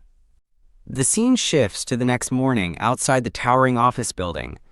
A gray-haired coworker approaches Max's desk with a friendly smile, asking if he's busy. Max says he isn't and asks what's wrong, and the coworker brings up the satellite office Leo had been using. Accompanied by Leo, the coworker explains that Jaden was supposed to help move equipment, but is unreachable due to a hangover. He then asks if Max could help instead, assuring him it won't take long, as Max silently fumes at being burdened with more work. Max resolves to finally say no, but he pauses when he sees Joy looking over. Joy gives him a questioning glance, and he averts his eyes, flustered. Defeated, Max agrees he has no choice, weakly accepting their profuse thanks. As Max walks away with them, fuming at his inability to refuse, Leo calls out to Joy. Leo asks Joy about a cake shop she likes near their destination, surprising her. He offers to pick something up for her, and her eyes sparkle with excitement as she asks if he's serious. She politely declines so as not to bother him, but Leo insists, saying he might as well since he'll already be out. Leo suggests getting cake for the whole team and asks for Max's input, who just wants to escape but weakly agrees. In the car, Leo hands Max a decaf drink, explaining that Joy told him about his preference, leaving Max to wonder what else they talk about. In the car, Leo tells Max that their colleague Patrick has been praising his coding skills as being mid-level or higher. In the car, Leo tells Max that their colleague Patrick has been praising his coding skills as being mid-level or higher. Max gets flustered, wondering internally what Patrick has been telling people. Leo reveals he wants to collaborate with Max before he quits, unbuckling his seatbelt with a click. Shocked, Max asks if he's quitting. but Leo clarifies he's only planning to do so gradually. Leo explains he was offered a position at a friend's new startup and is considering it after he finishes his master's degree. Max processes the new information, noting Leo's age, master's degree, and expensive import car. Max asks why Leo wouldn't just join a bigger, more established company like a unicorn startup. Leo explains he finds more fulfillment in building a company from the ground up rather than joining one that's already complete. Screech. After pulling over, Leo surprises Max by asking about his own future career aspirations. Max answers honestly that he wants to become a freelancer to avoid being tied down by people or organizations. He immediately worries that his answer made him sound like a social misfit. To his surprise, Leo calls his ambition admirable. Leo adds that talented freelancers can name their own price, earning a quiet thank you from a grateful Max. With a wink, Leo asks Max to keep his plans to leave a secret, especially from the commerce team. Though confused by the request, Max agrees. Max suddenly realizes they've been driving in circles, and both he and a panicked Leo notice they're lost. After finally loading the equipment, they make it to the dessert and gallery cafe. Inside the cafe, Leo notes Joy isn't answering her phone and wonders if he should just buy the most popular cake. Max steps in and points to a specific cake, confidently suggesting it's the best choice. The chosen dessert is a beautifully decorated cookies and cream cake. Gasp! Back at the office, Joy is stunned with delight upon seeing the cake. She explains the cake is always sold out, and she couldn't call due to a meeting, while Leo expresses his relief. A coworker remarks that Leo's partner must be very thoughtful, and Leo smiles knowingly. When asked, Leo reveals it was Max who picked the cake, leaving Joy surprised. Joy glances over her monitor at Max's desk with a gentle smile. While Max is working, a paper cup with a slice of cake appears on his desk, making him look up in confusion. Joy explains it's for him and apologizes for spilling some powder, but Max says he doesn't mind. She cheerfully offers him a fork, saying good things should be shared, and a flustered Max thanks her. As he takes a bite, Max notes that the cake isn't as sweet as he expected, while Joy watches him. Joy continues to observe Max with a pensive, sideways glance.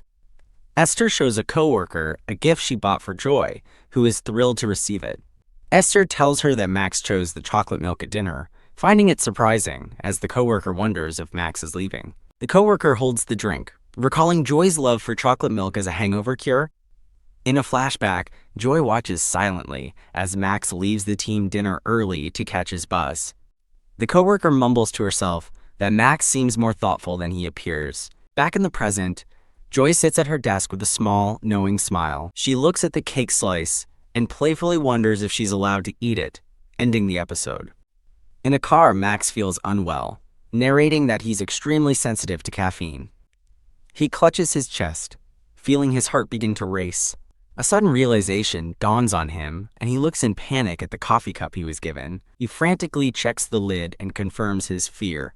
There's no decaf label. A coworker leans in, realizing their drinks got switched, and laughing that his coffee tasted unusually weak. Joy looks over with concern, reminding him he can't have caffeine, as the coworker apologizes. Max tries to brush it off, but internally panics as his heart continues to pound. The new episode begins with Joy sitting alone at a rainy bus stop. Overwhelmed, Max is bombarded by a flood of messages from Haley, Jaden, and Patrick about work issues and bugs. Cry? Ah! Max lets out a silent, furious scream at his desk while Joy watches, a note explaining he's overstimulated from the caffeine. Noticing his distress, Joy kindly offers to split the workload with him. Max quickly refuses her help, insisting it's his own responsibility to handle. Joy watches him with a sad yet understanding smile. A coworker asks Joy about her lunch plans, inviting her to join the old settlement team, and she nervously agrees to come later. A coworker asks Joy about her lunch plans, inviting her to join the old settlement team, and she nervously agrees to come later. The morning flies by in a blur for Max, who tries to calm himself with chamomile tea. Utterly drained, he silently stares at two small boxes in his hands. With a slight headache, Max wonders if the caffeine is to blame for how he's feeling. He nervously peeks out, worrying that it might start to rain. Joy and a coworker look over with confused expressions. As the day ends, Max is exhausted after spending the entire day handling cross-team requests. While his coworkers whisper behind him Max feels the caffeine crash and decides it's better to work on his main tasks tomorrow. Announcing he's heading out early, Max walks past Joy's desk. In the elevator, he rationalizes that adjusting his schedule to match his energy is a crucial office survival skill. Puff. He is thrilled to be leaving early for the first time in ages and plans to rest with all his might. Stepping outside, his plans are ruined by a sudden heavy downpour. Gulp. He laments that it had to rain today, of all days, since he has plenty of umbrellas at home. Suddenly, Joy appears beside him, offering to share her umbrella. Whoosh! She opens the umbrella with a smile, catching him by surprise. Walking together, she explains she's been practicing small talk, while he internally wishes he could use another skill. He wonders how he ended up in this situation, having been perfectly fine on his own. She cheerfully tells him it's just a short walk to the stop, but he can only respond with a groan. Joy teases Donggu about the chocolate milk, then playfully complains he's not holding the umbrella right and she's getting wet. She laughs that she was joking again, and a sighing Chibi, Donggu realizes she's enjoying teasing him. They continue walking in silence under the pouring rain. Donggu grows anxious, wondering when they'll finally reach the bus stop. They finally arrive at the bus stop and sit down to wait. Joy notes he was busy all day and worked through lunch, which he tiredly confirms. Shocked that he skipped a meal, she regrets not getting him a sandwich, but he insists he was fine. In a brief flashback, Joy watches as Leo waves to her in the office. Joy asks Donggu if he and Leo have worked together for a long time, and he confirms it's been over 3 years. She curiously asks why he's bringing Leo up, which flusters Donggu. Donggu internally questions himself, remembering their car conversation and thinking Leo is amazing, a sentiment Joy agrees with. Joy lists Leo's many positive qualities, calling him everyone's ideal type.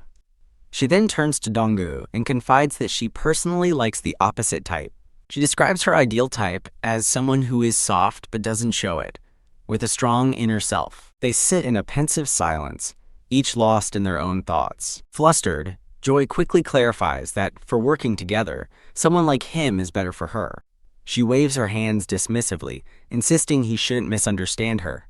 Donggu calmly reassures her that he doesn't misunderstand and tells her not to worry. As his bus arrives, Donggu thanks her for the umbrella and prepares to leave, thinking of the words he'll never say. Joy waves him off, wishing him a good day and saying she'll see him tomorrow. Her unspoken thoughts reveal her true feelings. She likes someone like him, Donggu. Donggu reflects that, compared to most people, he's ridiculously sensitive to caffeine. He takes a deep breath, clutching his hand. Thump, thump, thump. His heart begins to pound rapidly in his chest on the bus. Thump! He realizes with a jolt that his racing heart is because of the caffeine. A cheerful coworker named So-Yin approaches Joy, asking if she'd be interested in a blind date. So-Yin explains she posted a photo from their dinner, and a college senior saw it and asked for an introduction to Joy. Nearby, Donggu listens silently, with his headphones on. The Instagram post from the previous night shows Seyern and Joy at the team dinner. Whoa! Other coworkers comment that with Joy's looks, it's no surprise people are reaching out to her. In a new scene, Joy and Donggu walk down an alley as she gives him directions from her phone. A happy Chibi Joy explains they're heading to a cafe run by her friend, noting it's a bit far from the station. As he watches Joy talking to her friend, Donggu wonders if she's used to getting attention from photos online. As he watches Joy talking to her friend, Donggu wonders if she's used to getting attention from photos online. Joy playfully asks her friend for special service, while two guys whisper about how stunning she is, which Donggu overhears. Joy thinks to herself that if not for their study group, she would never be in a cafe with someone like him. Their table is set with ice cream, a rich-looking cake, and toast. While working, Joy agrees with Donggu's suggestion to make the design files open source as she reviews the requirements. Later at home, Joy works on her laptop and wonders if she should go on the blind date, admitting her curiosity. Ding! Donggu sends a message trying to convince himself that his curiosity about her blind date is just normal for a teammate. Back at the cafe, he casually asks Joy about the blind date he overheard her discussing with Esther. Gulp. Donggu panics as she laughs and asks if he was curious. She adds that she thought he couldn't hear anything with his headset on, leaving him speechless. In a tense silence, Donggu internally begs for the verdict while she quietly eats her dessert. As he nervously asks if she decided to go on the date, she looks at him thoughtfully. Sparkle. Joy admits the guy was good-looking, and she considered it, but ultimately turned him down, to a surprised and relieved Donggu. Donggu thinks to himself that it's a lame outcome, as things were just getting interesting. Joy explains that her career is more important right now, and she prefers natural encounters. PF it. Donggu chokes on his drink when she clarifies she means spontaneous meetings, not one-night stands, and she laughs at his reaction. Wiping his mouth, Donggu questions if it's even possible to balance work, job hunting, and dating. Joy agrees it's tough unless it's an office romance, an idea that makes Donggu visibly cringe. Yuck. Seeing his reaction, Joy eagerly asks if he's against office romances, and he wonders why she seems to enjoy the topic so much. Donggu explains that office romances are too risky, hard to keep secret, and messy if they end. Recalling a past memory, he concludes that it's simply more efficient to avoid them. He admits he's not sure he could date at all, but Joy asks what he'd do if someone at work caught his eye. A flustered Donggu stammers as Joy cheerfully suggests it could happen while they work together. They fall into another awkward silence, unsure of what to say next. Donggu quietly admits he doesn't know what he'd do, as he's never had that kind of experience. He states that he sees work as just work, and doesn't believe other types of relationships are necessary there. Joy, now referred to as Che-rin by Donggu, ponders his serious take before he asks for her thoughts on office romance. Che-rin gets a dreamy look, saying she thinks it sounds fun and romantic. She leans in to whisper that, above all, it sounds thrilling, leaving Donggu utterly shocked. Panicked, Donggu assumes she must either be secretly dating a coworker or has never dated one before. Che-rin adds that since she hasn't been drawn to anyone at work yet, maybe her standards are just too high. Remembering the guys who were admiring her, Donggu concludes it's no wonder her standards are high. He muses that if Che-rin ever started dating, her partner would have to be on a whole other level. His mind flashes back to when she said her type was the opposite of Leo, someone like him. He mentally scolds himself for remembering that now, dismissing her words as a simple compliment between colleagues. Donggu suggests they leave, but Che-rin insists he should eat, offering him the leftover dessert. Standing up, Donggu silently wonders what's been wrong with him lately. Outside, Che-rin notes that Donggu looks pale and asks if he's cold, but he brushes it off.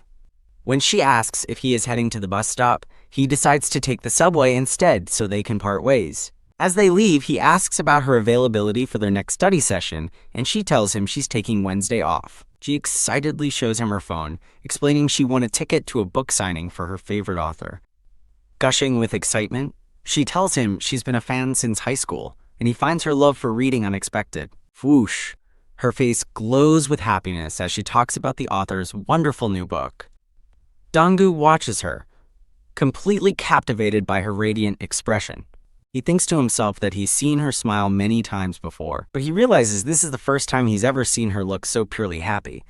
She snaps him out of his thoughts by offering to let him borrow the book, startling him. Whump! He dazedly agrees, leaving her to look at him with a curious expression. She smiles and waves, wishing him well until they see each other tomorrow. Donggu stands alone at the station entrance, watching her walk away into the sunlit street. Lost in thought, Donggu stands speechless after she walks away. The scene changes to the next day, where a masked Joy sits at her desk, looking unwell. Her coworker, Seoyun, approaches and asks if Joy is sick, noting her unusual hat and mask. Joy confirms she's felt under the weather since morning. Joy jokes that it might just be because she's not wearing makeup, adding that she plans to see a doctor at lunch. She looks at her screen with concern, realizing some partner vendors aren't applying a coupon discount. She asks her coworker Patrick to look into the issue, hoping he can resolve it by tomorrow evening, and he agrees to check. A sepia-toned flashback recalls Joy excitedly telling Donggu she won a ticket to her favorite author's book signing on Wednesday. Back in the present, Donggu realizes tomorrow's Wednesday and asks Joy if she already submitted her leave request. Determined, Joy states she'll try to finish everything today, but if she can't, she'll have to cancel her day off. Donggu falls silent, looking down at his desk as he processes her words. A bespectacled coworker, Leo, offers to help, asking if Max and Patrick were handling the issue before Joy. Leo notes that Max and Patrick are faster at reviewing code anyway, which a nervous Patrick confirms, while Donggu clenches his fist in annoyance. Leo cheerfully suggests that Max and Patrick should just handle the issue today, much to Donggu's silent fury. Seyun reassures Joy, showing her medicine packet for Jang Chae-rin and warning her not to overdo it, a gesture Chae-rin finds sweet. Leo places a hand on her shoulder, promising they will explain everything to the team lead while she remains silently subdued. Patrick enthusiastically tells Joy not to worry and to go home early, trusting him and Max, as Donggu sits grimly at his desk. A moment later, Patrick apologetically tells Max he has 2 wedding gatherings to attend and asks for his understanding. Outside on a bench, Patrick suggests Donggu handle the work alone since it's due tomorrow, leaving Donggu to wonder if he's insane. Patrick reasons that if it's not done, all 3 of them can finish it tomorrow, and Donggu reluctantly agrees, unable to argue against a wedding. Patrick thanks Donggu enthusiastically, calling him the team's ace, but Donggu coldly tells him to get off. Startled, Donggu has a sudden realization. If he doesn't finish the work today, he remembers Joy's resolve and understands she'll cancel her day off and come in tomorrow if the issue isn't fixed. Back at his desk, Donggu wrestles with his thoughts, wondering what the right thing to do is. Seyun asks Max if he's leaving, but he quietly says he plans to stay a little longer. She tells him she overheard everything and advises him not to take on the task alone as it isn't his responsibility. He quietly acknowledges that waiting would be easier but remains conflicted. Suddenly feeling a chill, Donggu wonders if he's catching a cold, thinking it's possible he caught it from Joy. At a cafe, Joy's barista friend looks up in surprise and asks, "Huh? Seriously?" Thud. A clearly unwell Donggu orders an iced Americano with an extra shot to stay awake. Later, working late at the office with a headband on, a feverish Donggu realizes it really was a cold. He flashes back to Joy's radiant smile as she gushed about her favorite author's new book. Staring at his screen, looking miserable, he continues to work through his sickness. Time passes as he works through the night, alone in the dark office. Tap. Utterly exhausted, Donggu collapses onto his desk, feeling too weak to even call a cab. He eats a sweet pastry, wondering why Joy likes such things, admitting that while he thinks it's the worst, something is different. An image of Joy's glowing, happy face from their last conversation fills his mind. He struggles with his feelings, telling himself to get it together as this is bad. Overwhelmed by exhaustion and emotion, he covers his face with his hands. A thought begins to dawn on him as he looks up with wide, troubled eyes. His realization hits him alongside a vision of Joy surrounded by cherry blossoms. I like Joy. The episode ends, titled Commit Feelings with the empty medicine wrapper on the desk. In a new scene, a friendly coworker asks Patrick if he sent the stats to the business team, and he replies he'll do it this afternoon. She kindly offers to send them for him, as she has other materials to send anyway, and a grateful Patrick calls her the team's ace. The same coworker wishes her colleague Andy a happy birthday, telling him she sent a gift coupon, and he thanks her. Another coworker asks Joy for a coffee run, and she agrees while fiddling with her empty medicine packet. Seyun playfully sniffs Joy's shoulder, asking about her new perfume, making Joy laugh and say it tickles. Donggu narrates that popular people are always surrounded by a crowd, leaving no room for loneliness. Gulp.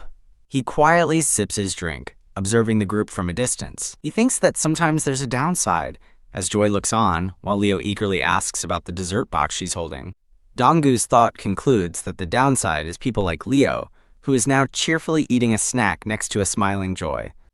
A friendly coworker offers Donggu, calling him Max, some dessert, as he narrates that some people willingly walk into traps.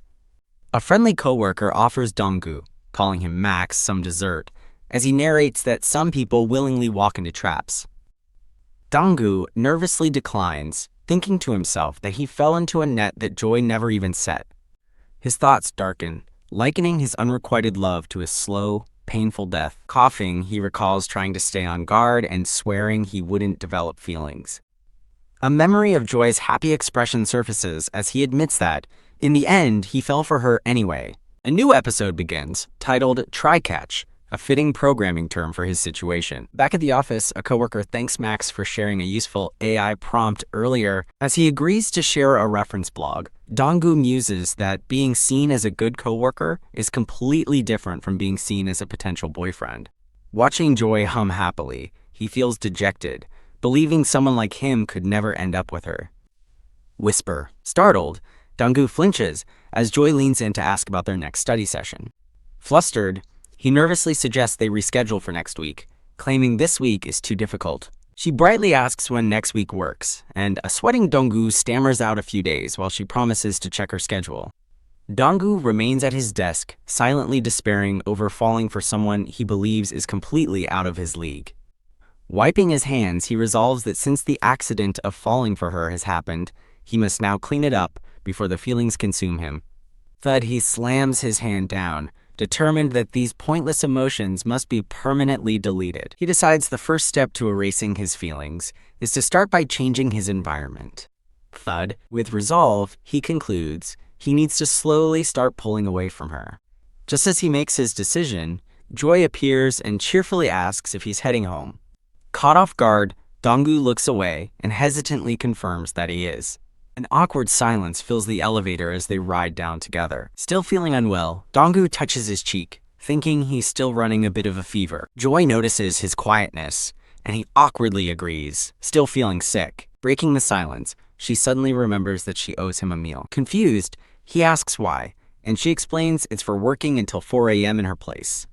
She beams, showing him her signed book, and happily crediting him for making her fan signing event possible. Watching her admire her book, Donggu realizes this is why she's been so happy all day. He decides to hide the fact that he was sick, knowing she would feel bad if she found out. Joy enthusiastically suggests they get dinner tomorrow to celebrate. In an attempt to distance himself, Donggu lies that he has plans with his family. He remains silent and conflicted as Joy reconsiders. A memory of her happy face flashes in his mind as he thinks she trusts him not to cross a line. Undeterred, she asks about the day after tomorrow, putting him on the spot again. He thinks that if she knew his feelings, she wouldn't give him false hope, as she looks at him with surprise. Looking at her phone, she tells him it's okay, seemingly accepting his quiet rejection. She looks down with a hint of disappointment. Pushing his rejection further, Donggu tells her that weekends are a bit much for him. He keeps his expression stoic as he glances back at her. Joy falls silent, looking at her phone with a confused and somber expression. She finally looks up and quietly accepts his rejection, her cheerful demeanor gone. The scene shifts to a bright morning sun shining through an office window. A hand forcefully silences a phone alarm, signaling the start of a new day. Still in bed, Donggu dreads going to work while an inner voice tells him to quit, which he angrily dismisses. The memory of Joy's disappointed expression in the elevator weighs on his mind. He worries that if he arrives at 8, it will just be the two of them, and his inner voice nags him about his cold.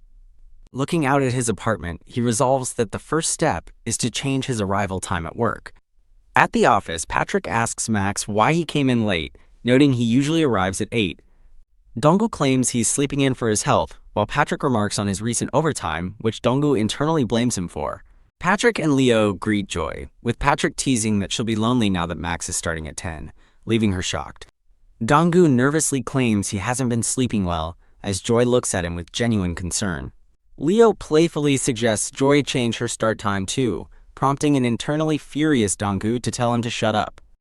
Ugh, feeling exhausted, Donggu hears someone call his name as he struggles to keep his composure. Ugh, feeling exhausted, Donggu hears someone call his name as he struggles to keep his composure.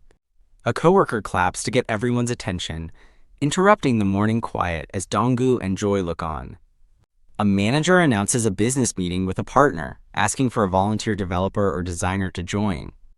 When no one steps up, the manager suggests that reliable Patrick could go, putting him on the spot. Seeing a chance to escape, Donggu impulsively volunteers, surprising a relieved Patrick. Hug! Patrick and the manager praise Donggu as the team's ace, while he uncomfortably asks to be let go, and Joy watches silently. Joy remains quiet, her expression thoughtful and concerned as she observes the exchange. Episode 18 begins, titled Fieldwork, showing the Texas Square office building.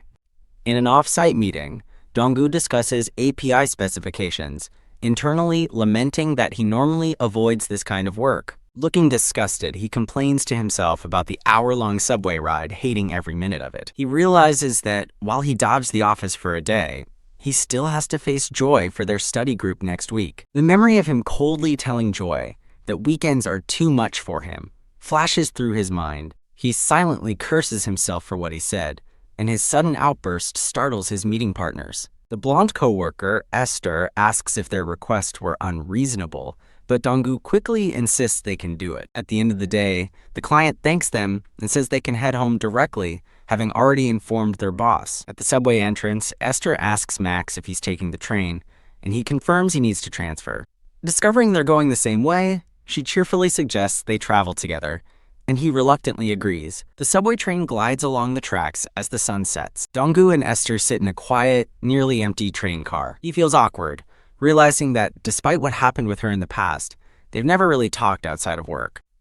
Deciding to retreat into his music, he searches his backpack for his headset. He panics slightly, realizing he forgot his headset, as Esther seems to notice his unease. Startled, he looks up as Esther tells him she has made a decision. She announces that she's not going to quit, telling Max he was right about not running away because of one person.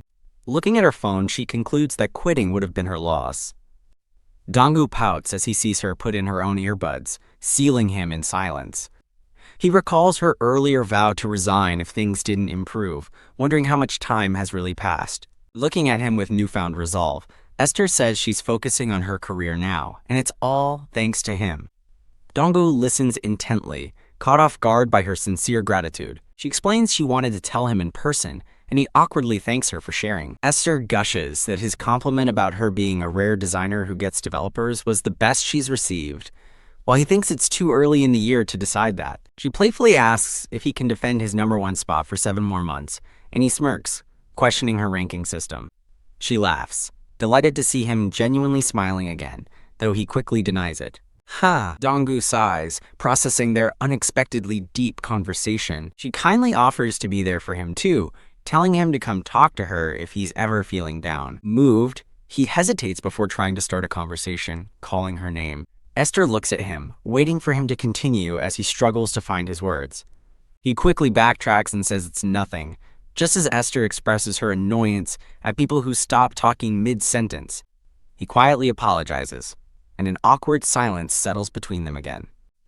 Esther watches him with a soft, knowing smile. Taking a chance, Donggu finally asks about her ex-boyfriend, confirming he's the person she needs to avoid. He then asks her if it's hard having to pretend everything is okay while seeing her ex at the office every day.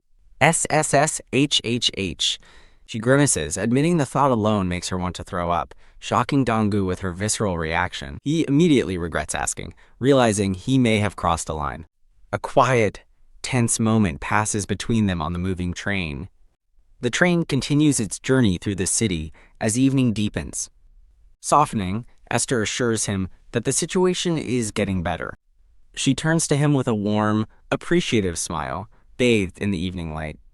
Donggu looks away, lost in thought after their vulnerable exchange. On the train ride home, Esther smiles peacefully, murmuring that's a relief, as Donggu sits silently beside her. Lost in thought on the train, Donggu resolves to think of his feelings for joy as a short-lived fever. He tells himself it will pass soon, gripping his bag as Esther glances at him knowingly. Startled, he suddenly realizes he's struggling to remember Joy's real name. Esther smiles, cheerfully announcing that she remembers Joy's name, Jang Charon. She turns to a surprised Donggu, confirming that Joy's real name is Jang Charon. With a knowing smile, Esther repeats that she remembers now, Jang Charon. She prods a quiet Donggu, asking for confirmation that her name is indeed Jang Charon. Stunned and confused by her sudden question, Donggu can only utter a bewildered huh? As Esther watches him with a sly grin, he internally panics, wondering what she's getting at. His mind goes completely blank as he flushes, totally unsure how to react to her probing. Esther teases Max, calling him a terrible con artist, and admitting she was just messing with him because his reaction is now making her flustered too. He sputters, asking what's wrong with his face, and she laughs, telling him he's obviously been busted.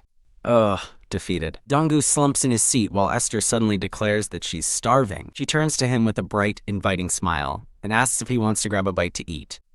Episode 19 begins, titled Balance of Terror, featuring a cheerful Esther. The scene shifts to the brightly lit exterior of a traditional Korean restaurant at night. Inside, Esther confidently holds up her hand to order 2 bowls of soup, extras, and soju.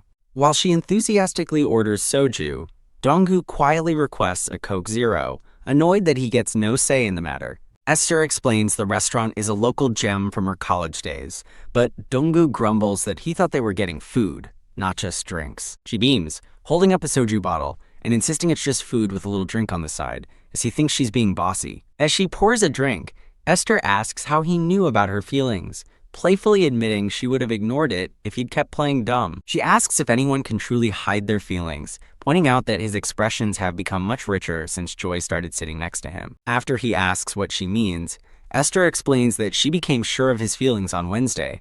Donggu thinks back, realizing Wednesday was the day Joy took off for a fan event, while he just slept in after an all-nighter. Gotcha, Esther points accusingly, revealing her clue was the takeout coffee on Joy's desk that day. She explains that Joy, who never has caffeine, drank coffee while pulling an all-nighter for work that wasn't even hers. "Isn't that true love?" she exclaims, while Donggu weakly argues it could have been decaf. She scoffs at his excuse, questioning who would drink decaf for an all-nighter unless they were a weirdo. Tying her hair back, she asks if he's sure about the Coke Zero, offering to order it now. Resigned, he decides to play along, while Esther smugly tells him he had his chance and can't complain now. Whoa! Esther takes a shot of soju, looking genuinely impressed with herself. Sip. Donggu cautiously tries the soju and immediately recoils, wondering why anyone drinks it, as she nonchalantly comments on his tolerance. Thwack! She slams her glass down emphatically, declaring that Joy is also partly at fault, making him flinch. Esther lectures that attractive people should set clear boundaries to avoid misunderstandings, but notes that Joy is completely clueless about it. She explains that Joy doesn't realize her effect on others, then suddenly pivots, asking Donggu why he's running away. She bluntly accuses him of blatantly avoiding Joy, and points out that Joy is completely unaware of how he feels. He looks down, admitting that while he lacks the courage to win her over, he has more than enough strength to run away. Musing over his soup, he concludes that from her perspective, they just don't match. Esther interrupts his thoughts by asking what's wrong with him, and he looks up in confusion. Softening her tone, she tells him that she doesn't think he's lacking in any way. She then challenges him directly, asking just how much he actually knows about Joy. She lists all the things he likely doesn't know about Joy, her age, hobbies, hometown, or even her MBTI, since he just learned her name. She scolds him for prematurely deciding he doesn't match with Joy without even trying to know her. Taking another drink, she drunkenly slurs that his behavior is truly extremely frustrating. Seeing she's drunk, Donggu suggests they should probably leave for the night. As they walk home, he recalls Joy saying she prefers colleagues who don't cross the line, reinforcing his decision to back away. He glumly accepts that he doesn't have the courage to cross that line in the first place. Walking ahead, Esther looks back at him with a soft, concerned, and thoughtful expression. Esther explains she was conflicted, debating whether to quit her job or get back together with her ex. Esther explains she was conflicted, debating whether to quit her job or get back together with her ex. She tells Donggu that in the end she realized she simply wanted to do her job well at her current company.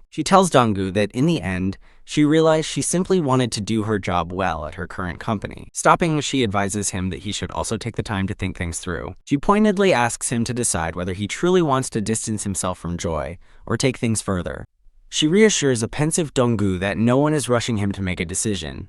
With a knowing look, she points out that since they now know each other's secrets, neither will betray the other, promising to keep his secret as he quietly agrees. Now, sitting on a bench, Esther surprises him by asking for his number. She looks up, flustered and confused by his reaction. Misunderstanding, she clarifies she meant his account number to send him money, but he confirms he understood correctly. He hands over his phone, telling her to look, as she sees he's already inputting her contact. Donggu looks on, completely baffled, as she holds his phone. She discovers he saved her as Yayuni and playfully explains he can send money via messenger, letting him change the name.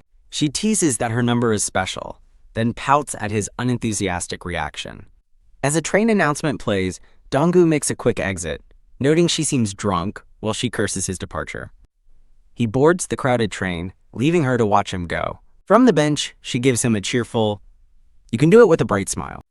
On the train, Donggu stares at his phone, still processing the recent events. His phone suddenly buzzes with an incoming call from Joy. The call from Code and Canvas, Zhang Che-rin, Joy, continues to ring. He stares at the screen in disbelief, wondering what's happening since she's never called before. Standing on the platform, he hesitates, wondering if he should call her back. Staring at his reflection, he chides himself for being nervous and reflects on the week's whirlwind of events. The thought of the upcoming week fills him with dread before the weekend has even begun. He recalls his cruel, unspoken thoughts about pushing Joy away, acknowledging that emotional decisions are often mistakes. A memory of Esther's voice echoes in his mind, advising him to take time to think. He remembers her words, urging him to decide if he wants to distance himself from Joy or move forward. Walking into work on Monday, Donggu resolves to accept his feelings and carefully consider his next steps. He steels himself to make a wise decision as Joy works at the coffee machine. Joy playfully questions his early arrival, and he coolly replies that he slept well over the weekend. Trying to act normal, he asks about Friday's workload, and she confirms Patrick handled everything. Relieved that it's not as awkward as he feared, he offers her a chocolate. He calmly unwraps his coffee, telling himself that today is just like any other day. He tries to convince himself that she didn't take his harsh words to heart. He realizes he's been making assumptions about her without knowing anything. He internally cringes at his own foolish thoughts, like deciding she was too good for him. The painful memory of him telling her that weekends were too much pressure resurfaces. Sweating, he admits to himself that he didn't mean any of it. Joy watches him in silence, her expression serious and questioning. As she reaches for her coffee, he gently stops her hand, much to her surprise.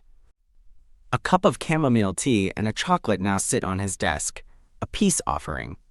He reflects that he needed a lame excuse that day because he couldn't admit he likes her. He finally confesses that he worried all weekend she might have believed his hurtful words. Joy listens quietly, looking down as she processes his confession. She hands him a pink gift bag, explaining it's the book and gift from her signing event. She says it's a thank you for covering her all-nighter and that she planned to give it to him Friday. Looking down, Joy reflects that she was only thinking about her own boundaries. She admits that while he was trying not to cross her line, she wasn't being considerate of his. With a gentle, apologetic smile, she says she's sorry for being inconsiderate too. Donggu feels a weight lift, but now faces a new problem, a mountain of unfinished work. Donggu considers his schedule and resigns himself to working overtime, dreading another all-nighter. Donggu considers his schedule and resigns himself to working overtime, dreading another all-nighter. To his surprise, Joy appears and quietly asks if he needs some help. To his surprise, Joy appears and quietly asks if he needs some help. She explains that she figured he'd be behind on his work after everything that happened last week. Overwhelmed by her kindness, he internally declares that she is definitely an angel. He feels guilty making her work late, thinking he should send her home, and starts to decline. He panics, realizing that refusing her help might make her think he feels burdened by her again. He reasons that pushing her away now would be strange after their morning reconciliation, as she waits for his answer. Defeated, Donggu agrees to let her help just for today, and she cheerfully accepts. Checking his watch, he figures they can leave within 40 minutes at their current pace. A short while later, Joy has fallen asleep at her desk. Donggu decides to quickly organize the lounge and then wake her so they can leave together. He approaches her with a blanket, startled by how close he is to her sleeping form. He gently drapes the blanket over her, telling himself to get a grip and not be distracted. Watching her sleep peacefully, his heart begins to pound in the quiet office. As he gazes at her, he feels as if time has completely stopped. Flustered, he quickly claims he just finished organizing and was about to wake her up. He internally frets that he must have looked suspicious, hoping she doesn't get the wrong idea. She thanks him for the blanket, remarking that it's chilly and he just got over a cold, while he notes it's been on her for less than 30 seconds. He decides to just finish the rest of his work when he gets home. Episode 21, titled Fall Down, begins as they find the elevator is out of service for inspection. Donggu and Joy stand in silence before the out-of-order elevator. Annoyed, he sighs that they'll have to take the stairs, noting it's under inspection again. As they head down, Joy worries he didn't get to eat because of her, but he brushes it off as she mentions her freezer is full of food. She adds that the chicken he gave her a coupon for is in there too, and he recalls the gift. Joy asks if he lives with his family, and he confirms it's a family of 4, making her jealous of his home-cooked meals. Feeling it's his turn, Donggu asks Miss Charon about her living situation. She explains that she's been living alone ever since she graduated from high school. Joy shares that moving to Seoul from Gangneung alone was hard, while Donggu tries to find a silver lining, suggesting she has more free time. She explains that with no one to welcome her, she would rather work overtime with coworkers than eat alone at home. She asks if he understands what she means, but he privately admits he doesn't at all. She confesses that being alone in her small apartment makes her feel depressed and consumed by negative energy, wishing she dated more. Donggu thinks about how strong she appears at work, but she insists she's actually sensitive and worries a lot about what others think. She reveals she hesitated to give him the book, worried it would be a burden. Shocked, he starts to apologize, but she quickly says she's just kidding. She asks him to keep their conversation just between them. Joy confides in him that she's a person who worries and hesitates a lot. Donggu quietly accepts her confidence, telling her he understands. As they descend the dark stairwell, he notices the motion sensor light is broken, and she tells him to be careful. He decides to turn on his phone's flashlight to help them see. Whoa! As he reaches for his phone, he suddenly trips and they both go tumbling down the stairs. Ugh! Joy lands on top of a dazed Donggu, worriedly asking if he's okay. Ning, he insists he's fine, but as he asks about her, she claps a hand over his mouth and shushes him. They fall silent as two women walk by, complaining about the broken elevator. Trapped in the dark with Joy on top of him, Donggu's heart pounds wildly in his chest. He feels like his heart is about to explode from the proximity and tension. After the others pass, Joy laments they should have just taken the freight elevator, while Donggu thinks he nearly died in several different ways. Later at the bus stop, Donggu thanks her for helping with work and for her gift. She tells him it's her favorite poetry book, and he is touched by the personal gesture. She asks him to read it and tell her later which poem he finds the most impressive. With a look of resolve, Donggu agrees and promises to read the book she gave him.